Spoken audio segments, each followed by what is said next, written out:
Hi and welcome to the Bible channel. Can you trust an invisible God? The ultimate faith challenge.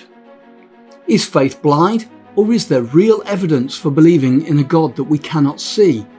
In this eye-opening Bible talk, we tackle one of the biggest questions about faith. How can we trust a God who remains unseen?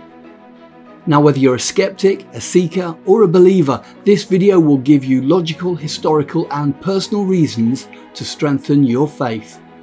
Subscribe, hit the bell button, and share. Enjoy the video. Why should you believe in a God that you cannot see? Now, we live in a world of uncertainty. It seems there are so many experts on everything, and none of them agree on anything. And in this fog of opinions and predictions, warnings and false promises, why would anyone consider believing in a God that you cannot see? The Bible and its author are well aware of this challenge. But in fact, the author laid the ground rules.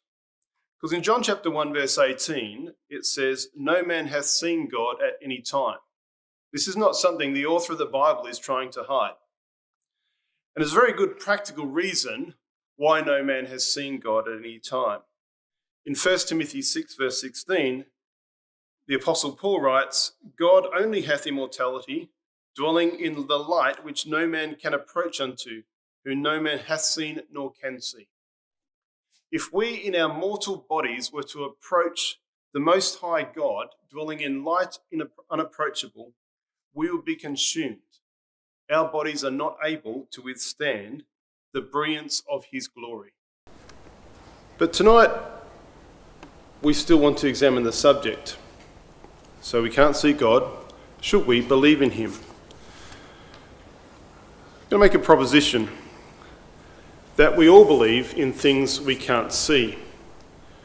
We do this every day of our lives. We take it for granted. I'm just going to take a few rather simple examples. So I suggest that we all here believe in gravity. Legend has it that Isaac Newton went and sat under an apple tree in his garden. And an apple fell from the tree and landed on his head. Now, I'm quite sure that all of you would think, if I let go of this apple, it will fall to the ground. Just in case we have any unbelievers. So, that probably didn't take anyone by surprise. So we all believe in gravity, even though we cannot see it. Something else we all believe in, or I suggest we do, and something that we can't see, is wind. So we can create wind.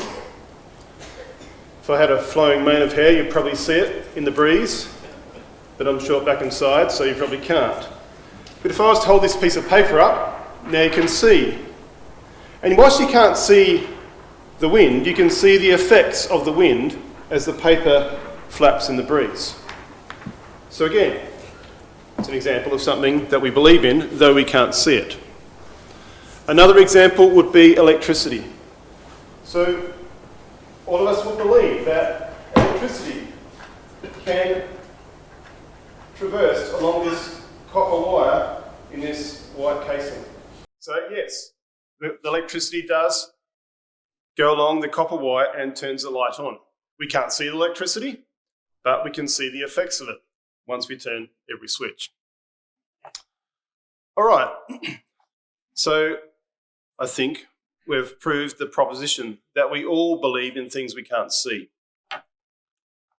It's not really that big a deal, is it, to believe in something you can't see? But in every case that we just went through, the reason why we believe in something we can't see is we can find evidence for that thing which we can't see. We saw the apple drop, convincing us of gravity. We saw the paper in the breeze, convincing us that there was wind. And we saw the light go on, convincing us there was electricity. So whilst it's not unusual to believe in things we can't see, we typically only do so when we find evidence for those things. And tonight we want to look and examine evidence for God. Whilst we can't see him, we suggest there is evidence that God exists. We're going to take this in 3 parts. Firstly, we're going to see evidence for God in creation. Secondly, we're going to see that the Bible is aligned with scientific discoveries, and the Bible passages we're going to quote were written before those scientific discoveries. And thirdly, we're going to look at fulfilled Bible prophecy, and that particularly relates to our reading from Deuteronomy. So let's take our first section of evidence. Can we find evidence for God in creation? This is actually the challenge which God himself has given us and given the world at large. In Romans 1 verse 20, we read, "For from the first making of the world, those things of God which the eye is unable to see, that is, his eternal power and existence, are fully made clear. He having given the knowledge of them through the things which he has made, so that men have no reason for wrongdoing." So things which the eye is unable to see are fully made clear. How? By the things which God has made. And tonight we're going to look at some of the things which God has made. In actual fact, all the examples are things which my wife and I were very privileged to witness on a recent holiday last year to the Great Barrier Reef. We're going to see some of the wonders that we saw there snorkeling on the Great Barrier Reef, and we'll share some of the things which we learnt and observed at that place. We're going to start with reef sharks. Sharks are the apex of predators. That is, they're the top of the food chain. They have a very, very important role in the reef. They keep fish levels in balance.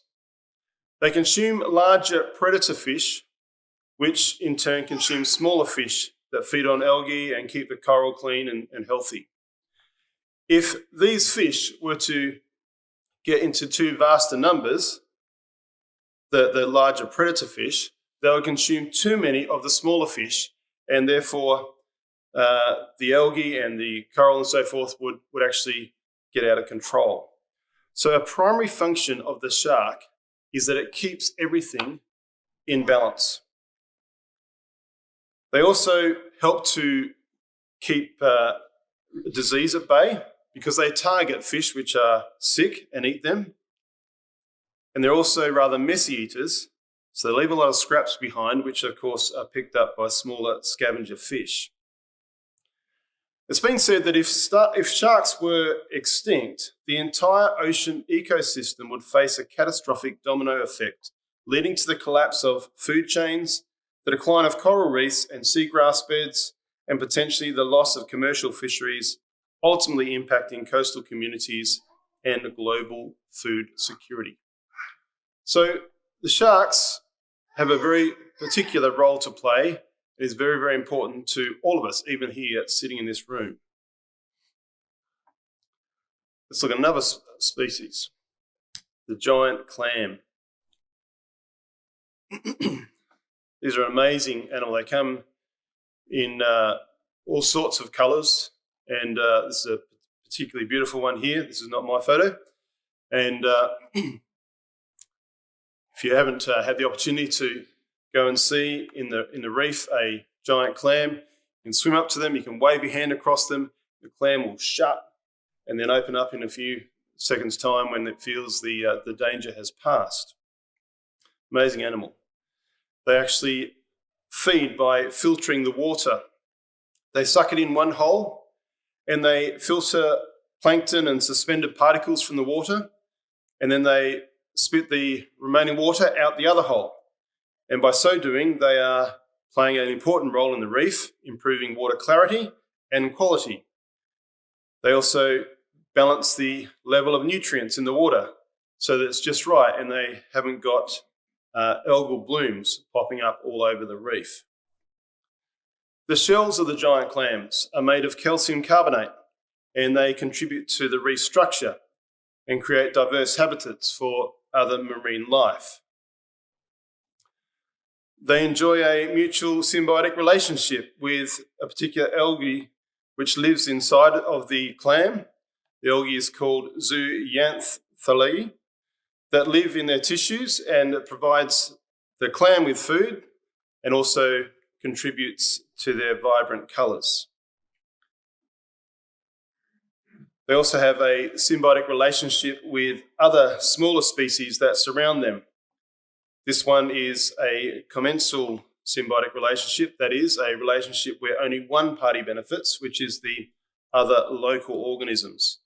And they benefit from the giant clam by digesting the discharge from the clam, which includes the clam's feces, the reproductive cells, and the algae, which is surplus to the clam's requirements. And so these other life forms can digest the nutrition from this discharge from the giant clam. So they too play a vital role in the reef.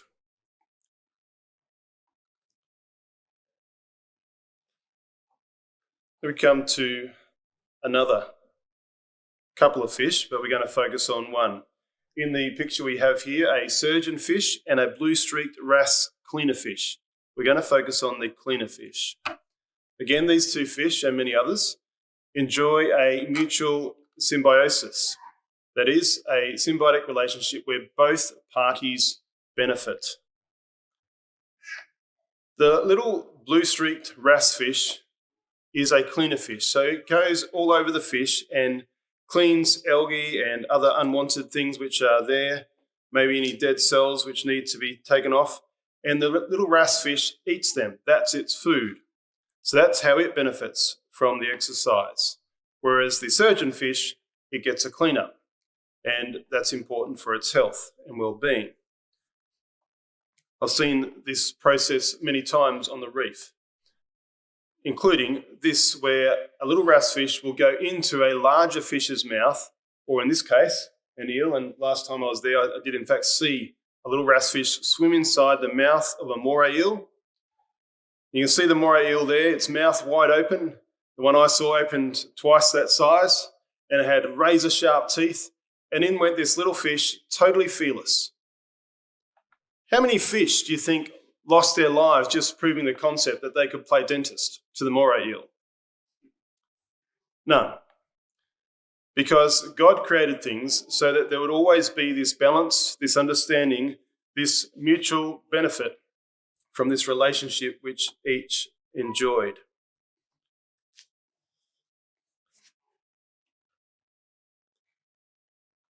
We come to yet another symbiotic mutualism or mutualistic relationship. This one quite well known, the clownfish. Perhaps some of us might know it as Nemo from with Hollywood's help, but nevertheless, the clownfish and the sea anemone. The clownfish lives in the sea anemone. Now, the sea anemone looks like a plant, but it's actually an animal. So this is a relationship between a fish and an animal, as opposed to the last example, which was a fish and a fish. The sea anemone has tentacles which are venomous, and they sting most fish which touch it with this toxic sting, which will kill them, or at least maim them, whilst they are pulled inside and then digested by the sea anemone.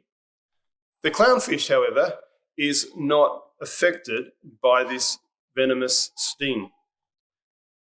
Scientists haven't been able to exactly work out why. There are all sorts of suggestions, including the excretion of a membrane on the outer side of the clownfish. But be that as it may, there's 30 different recognised species of clownfish, all of them with symbiotic relationships with different types of sea anemone. So the sea anemone provides shelter from predators for the clownfish. The clownfish, in turn, actually attracts prey to the sea anemone, and the prey gets caught in the stinging tentacles of the sea anemone. The sea anemone therefore gets its food, and will consume it, but often they don't consume it all and there's some left over. And yes, the clownfish has his fill from the leftovers.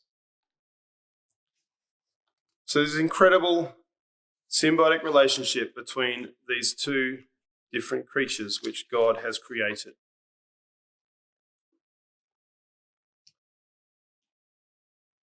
Then we come to moray eels. This particular moray eel is about 1.8 metres long. It's a little bit bigger than what it might look on the screen. Now, the moray eels are apex predators. That is, again, they're the top of their food chain.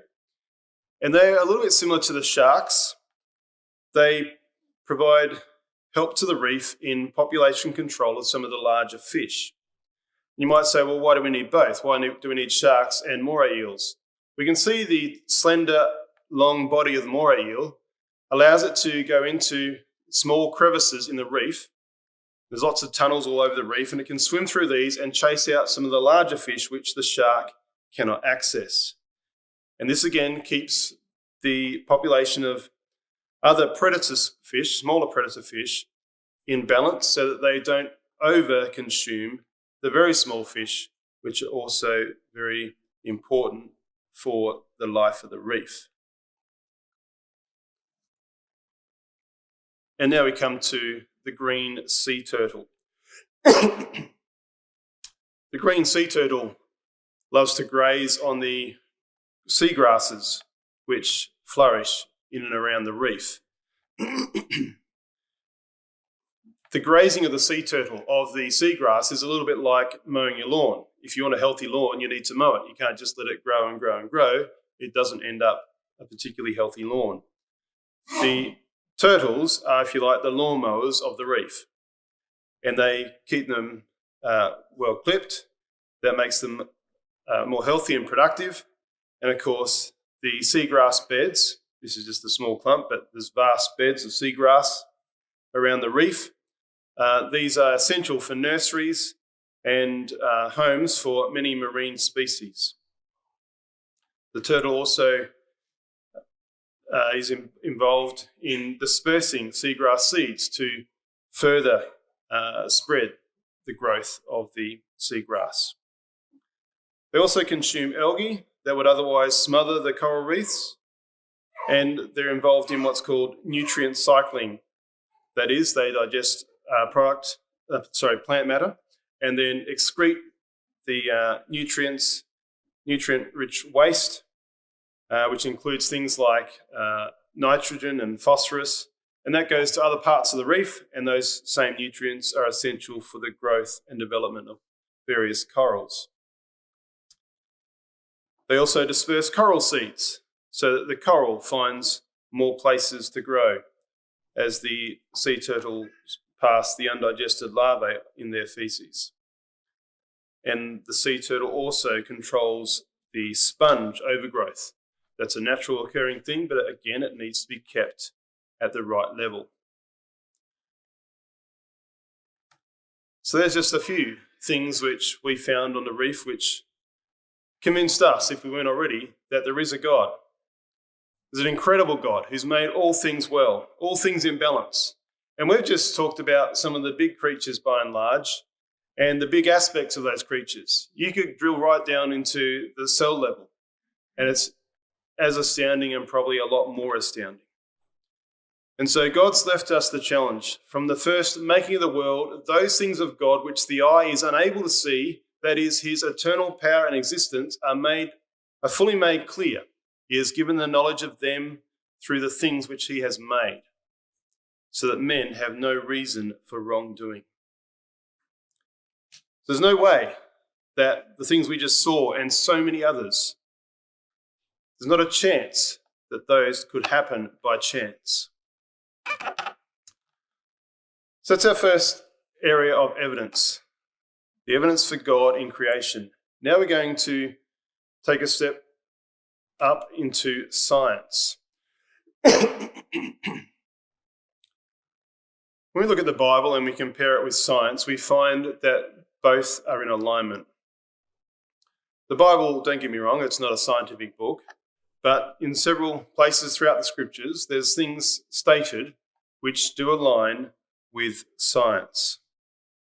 So we're going to look at a number of those things. I'm going to start with the solar system. All sorts of theories and ideas have been expressed historically on the solar system. What's on the screen is known as Ptolemaic astronomic model, which places the Earth at the centre of the solar system, which all our primary school students and up would know to be a fallacy. The sun is the centre of the solar system. But this model was proposed back in the 2nd century AD.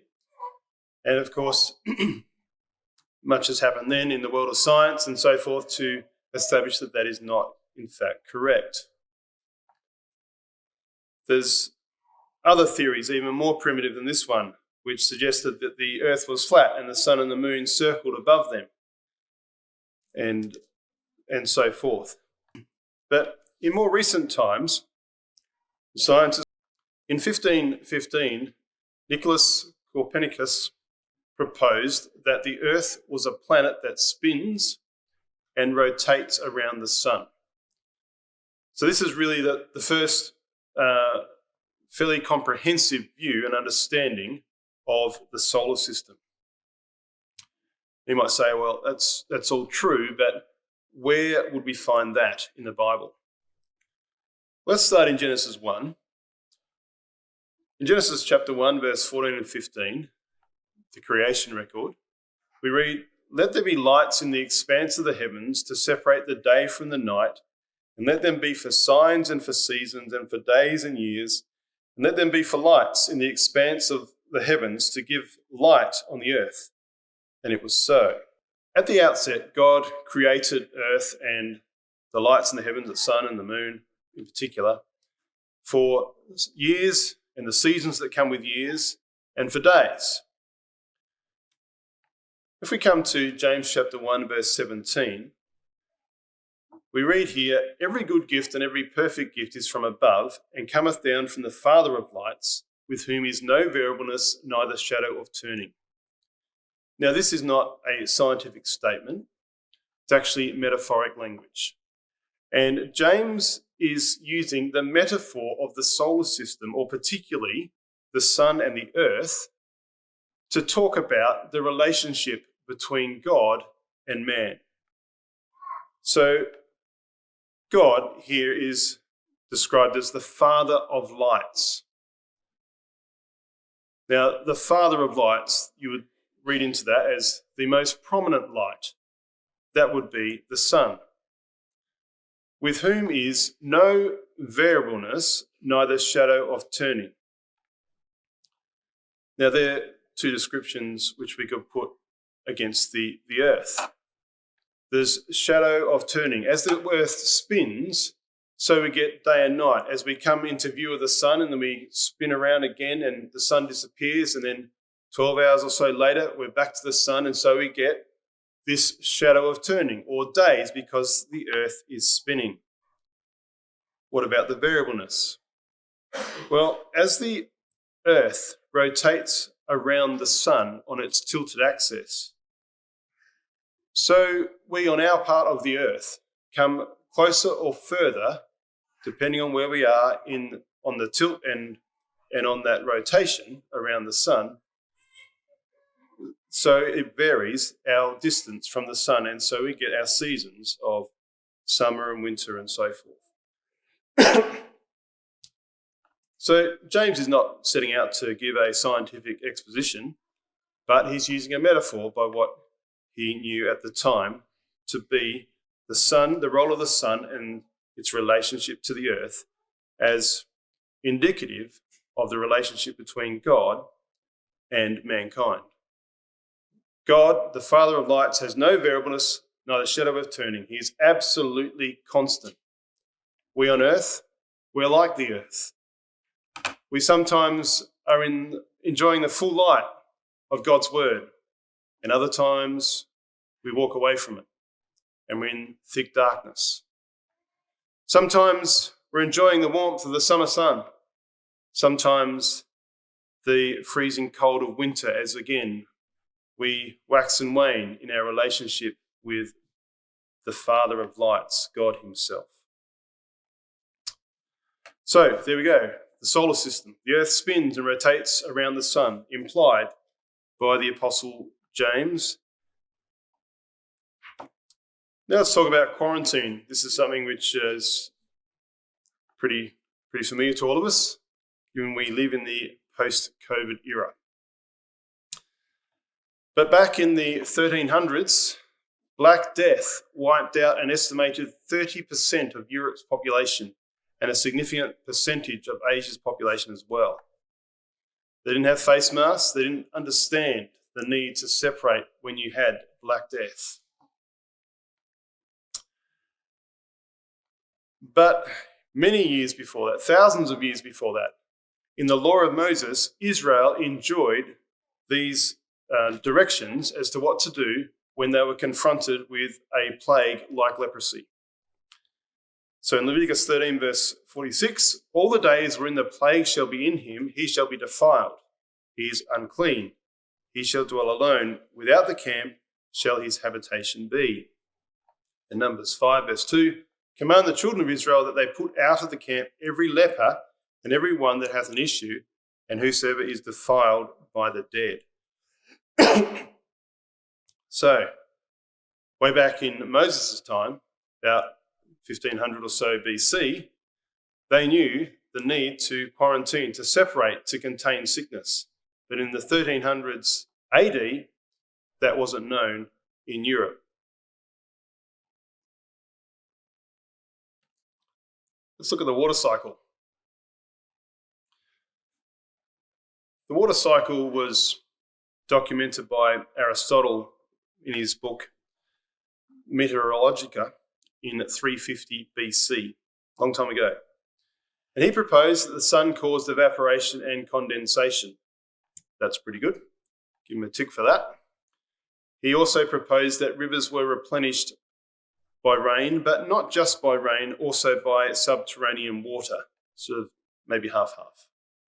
We'll give him half marks for that. It wasn't until quite some time later when Bernard Palissy, 1580, came along. He was a French Huguenot, and he published a book in French, which has the title translated into English as Admirable Discourses on the Nature of Waters and Fountains, both Natural and Artificial, of Metals, Salts, Salines, of Stones, Earths, Fire, and Evils. And in that treatise, got a fly here. In that treatise, he actually expounded that he believed the sun caused evaporation and condensation, as did Aristotle.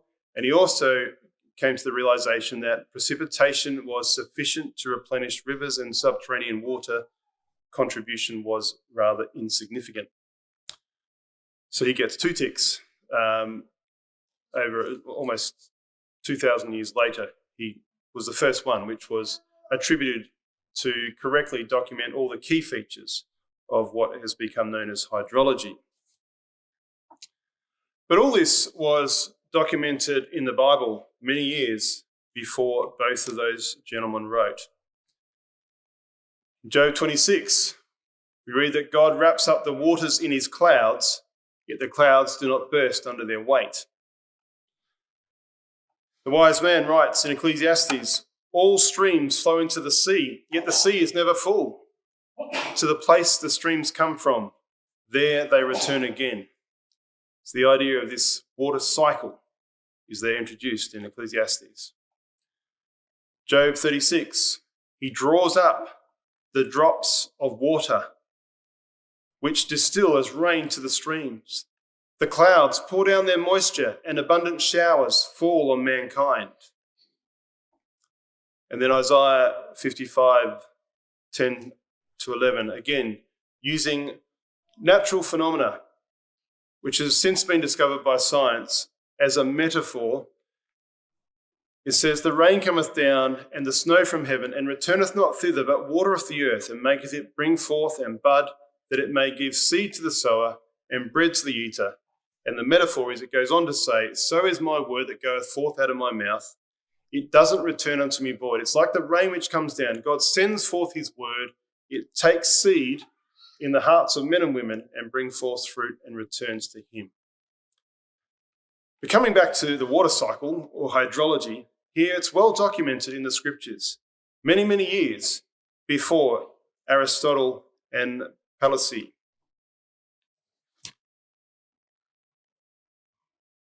One last example, the hygiene that we get from clean water. Rendell Short, in his book Modern Discovery in the Bible, writes that it was only around 1900 that it became recognised that typhoid fever in this country, that is Great Britain, cholera in India, and bilharziosis, you can correct me on the pronunciation later, in Egypt, and many other diseases were spread principally by polluted water. The idea of running water was not well understood, even as recently as 1900. So Leviticus 11, verse 32 to 38, outlines the importance of washing with running water, especially after contact with dead bodies. So there we have it, half a dozen or so examples from science, and we find that the Bible has actually alluded to these phenomena of nature even before mankind discovered them and documented them. When man was proposing false ideas, it was there written in the Bible for all to read. This is not that surprising, because if God made all things, as he claims he did, and if God also wrote the Bible, as he claims he did, then you would expect the Bible to be informed by the maker of all things, so that the author would also be true to the creation record. And so science and the Bible agree. Now let's come to our third section of evidence, that is Bible prophecy. And tonight we're going to focus particularly on one aspect of Bible prophecy, that is the nation of Israel. We're going to look principally at the passages of verses taken from the reading which we had from Deuteronomy 28 and a couple of others as well. We're going to see as we go through some of those verses that Israel was invaded, scattered, and regathered, and that all of these things were actually prophesied long before they came to be. Deuteronomy 28 the book of Deuteronomy was written by Moses at around 1500 to 1400 BC. The events we're going to look at occurred from 70 AD and onwards. So there's a significant time gap there when these things were prophesied compared to when they were actually fulfilled. So the first thing we are going to look at is the invasion of Israel by the Roman power. Deuteronomy 28 verse 49 says that the Lord shall bring a nation against thee from far, from the end of the earth, as swift as the eagle flieth, a nation whose tongue thou shalt not understand. Now, prior to the Romans invading forces into the nation of Israel were much more local. The most significant invasions were undertaken by the Assyrians, the Babylonians, and I guess to some extent the Egyptians. The Assyrians and Babylonians were from Mesopotamia, much closer than Rome, and Egypt, well, that's just next door. But when we come to Rome, this was a nation from far, from the end of the earth, and it was indeed from the end of the then known world, you might say. Described as coming as swift as the eagle flieth.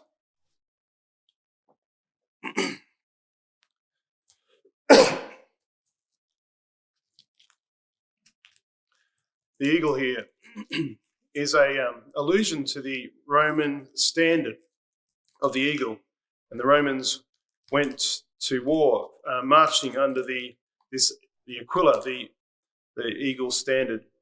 And it's very well known, and even in the engraving there from the Arch of Constantine, which might be a little bit small to see, but it depicts their eagles on standards and the Roman soldiers marching underneath. So the eagle became a representative of the Roman invaders, and they certainly came swift. Then it says, a nation whose tongue thou shalt not understand. Again, other invading nations had languages which were Semitic and had common attributes with Hebrew. But the Romans had a totally different language. They spoke Latin with no relationship at all to the Hebrew language. And so Rome was to invade Israel, and over 1,500 or so years after those words were written, it came to pass. It was a most devastating invasion and siege. Verse 53 of Deuteronomy 28 describes the condition inside Jerusalem during the siege, and some of those awful things that you could ever imagine. Thou shalt eat the flesh of thy sons and of thy daughters. Such was the despicable circumstances which they found themselves in. Now, that was the prophecy. Josephus, the historian, writing shortly after 70 AD, in his book War of the Jews, wrote, it was now become impossible for her in any way to find more food. She then attempted a very unnatural thing and snatched up her son, who was a child, sucking at her breast. She slew her son, then roasted him and ate one half of him and kept the other half by her concealed lest anybody else should come and eat him. Such was the conditions foretold and fulfilled in the Roman siege of Jerusalem. Well, the Romans did break through the wall and they took the Jews captive. It says that they prophesies in Deuteronomy 28 that they would become slaves.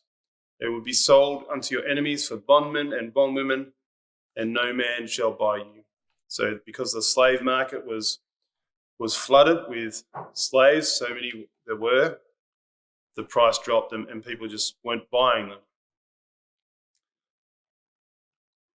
Josephus again records 97,000 taken as slaves by the Romans and sold, every one of them at a very low price. And because such were sold were very many, and the buyers very few. Another historian, Moses Haddis, Great Ages of Imperial Rome, writes, after wars like the Gallic or Judean, which resulted in large hauls of prisoners, even skilled slaves sometimes became a glut on the market. So just as Moses foretold, so it happened, tragically. And then the Jewish nation was scattered throughout the world. Verse 64 of Deuteronomy 28 says, the Lord shall scatter thee among all people, from one end of the earth even unto the other. And you can see the numbers of Jews at the various different regions of the world there in the blue background map. And the other map with a heap of red pin drops on it, those pin drops are Jewish synagogues. And you can see that they flood the world. Even today, there is so many Jewish synagogues. What Moses said has certainly come to pass. They have been scattered all through the world. But once scattered, it didn't end there. They were persecuted. And they've been persecuted many times in many nations by many people. And in more recent times, in the last century, by what would pass as a very refined nation. So the Jews were scattered under Nazi Germany. And it was prophesied in verse 66 and 67. Thy life shall hang in doubt before thee, and thou shalt fear day and night, and shalt have none assurance of thy life. In the morning thou shalt say, would God it were even. And at even thou shalt say, would God it were morning. For For the fear of thine heart wherewith thou shalt fear, and for the sight of thine eyes which thou shalt see. And so Nazi Germany and many, many others persecuted Jews in ways which the human mind struggles to comprehend.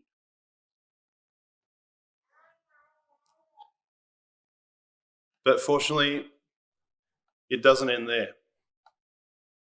And other prophecies, this time from Jeremiah 30 and Ezekiel 38, talk about how Israel will be regathered. And again, we find that that is indeed something which has come to pass. Jeremiah 30 verse 11, I am with thee, saith the Lord, to save thee. Though I make a full end of all nations, whither I have scattered thee, yet I will not make a full end of thee. Ezekiel 38 talks about a land that is brought back from the sword and is gathered out of many people, and that is brought forth out of the nations. And so it is that the Jews have been gathered back to the land. And whilst there's still many in dispersion, many are now back in the land of Israel, and it is a thriving nation, as we are all aware. And so with that rather brief traverse of the history of the nation of Israel, we can see that God promised quite a number of things concerning his people Israel. He promised them some 1,500 years before they came to pass, and every one of them has clearly come to pass. It's well documented in history, even in recent history. So we looked at 3 different areas of evidence for the existence of God. Looked for evidence in creation. I believe we saw it. We looked to see that the Bible is aligned with science. Again, we found it to be true. We also found that God had made various prophecies, and these have been fulfilled. So why should you believe in a God that you cannot see? It's true, you cannot see him. But evidence for his presence and existence is everywhere. I believe there is a God, and tonight we have presented just a fraction of the evidence that there is a God. If you've been convinced and want to take this further, we will be happy to support you in this quest. The Lord Jesus Christ said those who believe and are baptized and follow him will be rewarded. I just want to leave you to contemplate what that reward will be.